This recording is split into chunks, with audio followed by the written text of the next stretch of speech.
मंगल भवन अमंगल हारी। हे भक्तों, प्रेम से बोलो सियावर रामचंद्र की जय, पवन सुत हनुमान की जय। भक्तों, आज के प्रसंग में आप लोग सुनेंगे कि माता सीता और श्री राम जी का आशीर्वाद देकर राम जी को आशीर्वाद देकर परशुराम जी का जाना और राजा जनक द्वारा राजा दशरथ जी को निमंत्रण भेजना और उनको बुलावा देने का कि आप बारात लेकर के आए। यही आज का प्रसंग है। आप लोग बड़ा प्रेम से सुने, बहुत अच्छा ही प्रसंग है। मंगल भवन मंगल हारी, द्रवौ सुदशरथ अजिर हरे। अति गा गहे बाजने बाजे, सबहि मनोहर मंगल साजे। जूत जूत मिल सुमुख सनैनी, करहि गान कल कोकिल बयनी। खूब जोर से बाजे बाजने लगे, सभी ने मनोहर मंगल सा सजे और सुंदर मुख और सुंदर नेत्र वाली तथा कोयल के समान मधुर बोलने वाली स्त्रियां झुंड की झुंड मिलकर सुंदर गान करने लगी। सुख विदेह कर भरन न जाये, जन्म दरिद्र मनहु निधि पाये। विगत त्रास भय सिय सुखारे, जन विद उदय चकोर कुमारी। जनक जी के सुख का वर्णन नहीं किया जा सकता, मानो जन्म का दरिद्री धन का खजाना पा गया हो। सीता जी का भय जाता रहा, वे ऐसी सुखी हुई जैसे चंद्रमा के उदय होने से चकोर की कन्या खुशी होती है। जनक कीन कौशिकन प्रणामा, प्रभु प्रसाद धनु भंजो रामा। मोह कृत कृत्य कीन दुभाई, अब जो उचित सो कहिए गोसाई। जनक जी ने विश्वामित्र जी को प्रणाम किया और प्रभु ही की कृपा से श्री रामचंद्र जी ने धनुष तोड़ा है। दोनों भाइयों ने मुझे कृतार्थ कर दिया। हे स्वामी, अब जो उचित हो सो कहिए। कहा मुनि सुनुर नर नाथ प्रवीणा, रहा विवाह चापया दीना। टूटत ही धनु भयो विवाहो, सुर नर नाग विदित सब काहू। मुनि ने कहा कि हे चतुर नरेश, सुनो, यो तो विवाह धनुष के अधीन था, धनुष के टूटते ही विवाह हो गया। देवता मनुष्य और नाग सब किसी को ये मालूम है। तदपि जाए तुम करहु अब जथा, वंश व्यवहार बूझ बूझ बेप्रकुल वृद्ध गुरु वेद विदित आचार।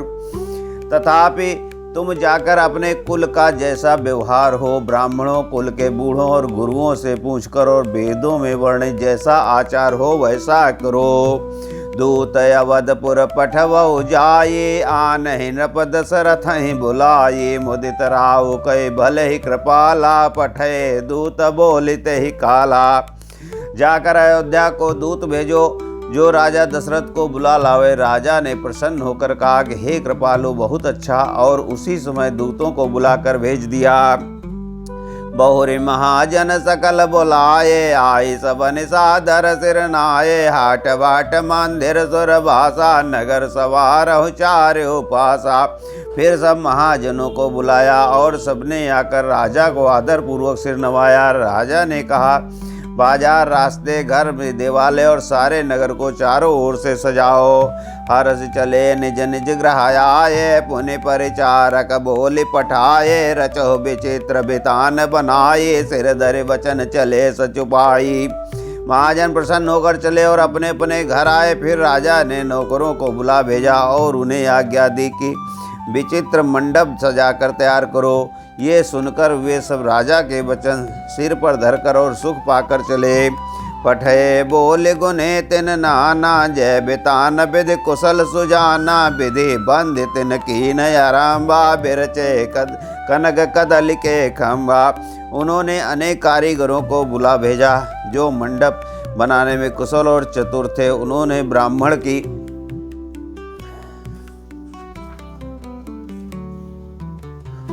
की वंदना करके कार्य आरंभ किया और पहले सोने के केले के खंभे बनाए। हरित मनिन के पत्र फल, पद्म राग के फूल। रचना देख विचित्र ती मन बिरंची कर भूल। हरी हरी मणियों के पत्ते और फल बनाए और पद्म राग मणियों के फूल बनाए। मंडप की अत्यंत विचित्र रचना देखकर ब्रह्मा का मन भी भूल गया। बेनु हरित मणिमय सब कीने, सरल सपरव कर पर ही नहीं चीने। कनक कलिता ही बेली बनाए, लखे नहीं जाए पर सर सपरन सुहाई। बांस सब हरी हरी मणियों के सीधे और गांठों से युक्त ऐसे बनाए जो पहचाने नहीं जाते थे। सोने के सुंदर नागबेल बनाई जो पत्तों सहित ऐसी भली मालूम होती थी कि पहचानी नहीं जाती। तही के रच पच पंद बनाए, बिच बिच मुकुता दाम सुहाए। मानिक मरकत कुलिस पिर पिरोजा, चीर कोरि पच रजे रचे सरोजा। उन्हीं नागमणियों के रचकर, उसी नाग बेल के रचकर और पच्ची कारी करके बंधन बनाए। बीच बीच में मोतियों की सुंदर झालरें हैं। मणिक पन्ने हीरे और फिरोज इन रत्नों को चीरकर कोर कर और पच्ची कारी करके इनके कमल बनाए। किए भृंग बहुरंग विहंगा, गुंजहि कूजहि पवन प्रसंगा। सुर प्रतिमा खाम्भन गढ़ काढ़ी, मंगल द्रव्य लिए सब ठाणी। भौरे और बहुत रंगों के पक्षी बनाए जो हवा के सहारे गूंजते और कूदते थे। खम्भों पर देवताओं की मूर्तियां गढ़कर निकाली जो सब मंगल द्रव्य लिए खड़ी थीं। चौके भांति अनेक पुराए, सिंदूर मणिमय सहज सुहाई। गज मुक्ताओं के सहज ही सुहावने अनेकों तरह के चौके पुराए। सौरभ पल्लव सुभग सुटे, किए नीलमणि कौर हेम बौर मरकत दवरे। उल्लसत पाट में डोर, नीलमणि को कोर कर अत्यंत सुंदर आम के पत्ते बनाए। सोने के बौर और रेशम की डोरी से बंधे हुए पन्ने के बने फलों के गुच्छे सुशोभित हैं। रचे रुचिर बर बंध निवारे, मनो भव फंद समारे। मंगल कलश अनेक बनाए, ध्वज पताक पट चमर सुहाए। ऐसे सुंदर और उत्तम बंधनवार बनाए मानो कामदेव ने फंदे सजाए हों।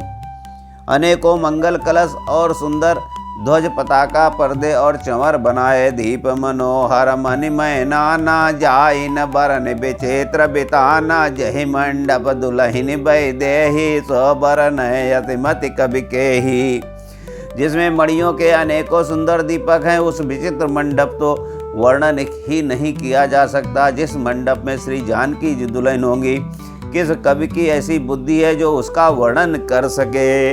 अधूलौ राम रूप गुण सागर, शोभितान तेहु लोक उजागर। जनक भवन कै शोभा जैसी, ग्रह ग्रह प्रतिपुर देखिए जैसी। तब जिस मंडप में रूप और गुणों के समुद्र श्री रामचंद्र जी दूल्हे होंगे, वो मंडप तीनों लोकों में प्रसिद्ध होना ही चाहिए। जनक जी के महल की जैसी शोभा है, वैसी ही शोभा नगर के प्रत्येक घर की दिखाई देती है। जहि ते रहुति हेतु समय निहारे, तहि लघु लगय भुवन दस चारे। जो संपदा नीच ग्रासोहा, सो बिलोक सुर नायक मोहा। उस समय जिसमें तिरहुत को देखा, उसे 14 भुवन तुच्छ जान पड़े। जनकपुर के नीच के घर भी उस समय जो संपदा सुशोभित थी, उसे देखकर इंद्र भी मोहित हो जाता था। बसई नगर जय लक्ष्य करे, कपट नारी वर वेश। तेहि पुर कै शोभा, कहत सकुच सारद शेष। जिस नगर में साक्षात लक्ष्मी जी कपट से स्त्री का सुंदर वेश बनाकर बसती हैं, उस पुर की शोभा का वर्णन करने में सरस्वती और शेष भी सचाते हैं। पहुँचे दूत रामपुर पावन, हर से नगर बिलोक सुहावन। भूप द्वार तिन खबर जनाई, दशरथ नृप सुन लिए बुलाई। जनक जी के दूत श्री रामचंद्र जी की पवित्र पुरी अयोध्या में पहुँचे। सुंदर नगर देखकर वे हर्षित हुए। राजद्वार पर जाकर उन्होंने खबर भेजी। राजा दशरथ ने सुनकर उन्हें बुला लिया। करि प्रणाम तिन पाति दीनी, मुदित महेप आप उठ लीनी। बार बिलोचन बाचत पाती, पुलक गात आई भर छाती। अरे दूतों ने प्रणाम करके चिट्ठी दी। प्रसन्न होकर राजा ने स्वयं उठकर उसे लिया। चिट्ठी बाँचते समय उनके नेत्रों में जल छा गया, शरीर पुलकित हो गया और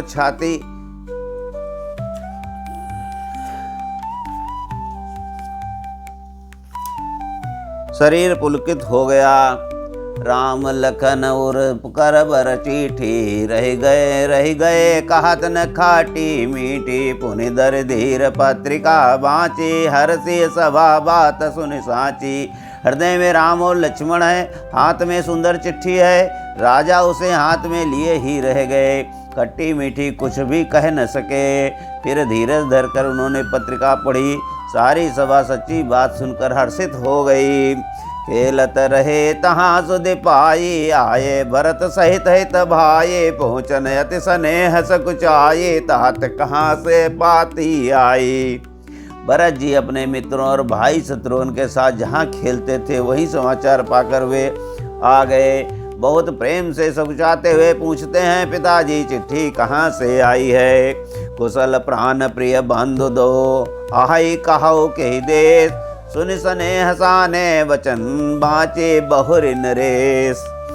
अरे हमारे प्राणों से प्यारे दोनों भाई कहिए सकुशल तो हैं वे किस देश में हैं। स्नेह से सने वे वचन सुनकर राजा ने फिर से चिट्ठी पढ़ी। बोलो सियावर रामचंद्र की जय, पवन सुत हनुमान की जय। आज का एपिसोड यहीं पर समाप्त होता है। प्रिय भक्तों, मेरे चैनल को लाइक करें, सब्सक्राइब करें और शेयर करें। धन्यवाद।